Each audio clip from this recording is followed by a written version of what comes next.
স্বাগত খেলার যোগে আমি সাথে আছি ফাহিম রহমান।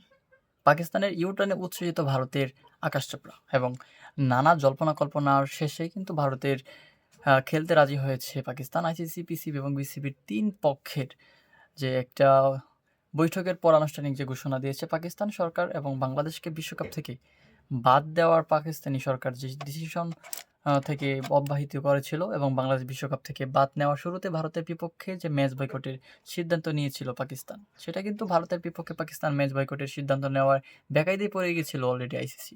কেননা ভারত-পাকিস্তান যদি ম্যাচ না হয় তাহলে বড় ধরনের একটা আর্থিক ক্ষতি হতে যাচ্ছিল।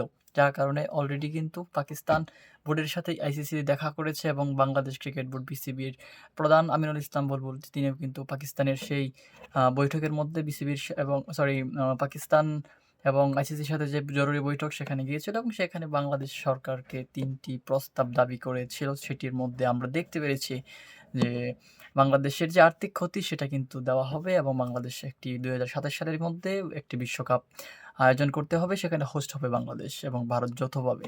এবং আইসিসি কিন্তু একটা বেকায়দার মধ্যেই পড়ে গিয়েছিল যেহেতু বাংলাদেশ ছিল না।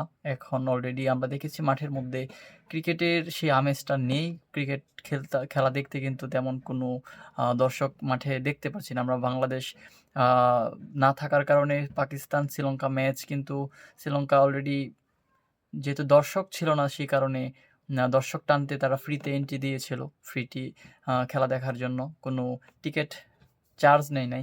তাছাড়া আমরা দেখেছি আইসিসি কিন্তু পাকিস্তানের সাথে আ মাথা নত করতে বাধ্য হয়েছে। যেহেতু পাকিস্তান ইন্ডিয়ার বিরোধিতা করেছিল এবং আইসিসি ইন্ডিয়ার সাথে কাজ করেছিল সেখানে ভারত এবং আইসিসি ২ জনেই কিন্তু মাথা নত স্বীকার করেছে।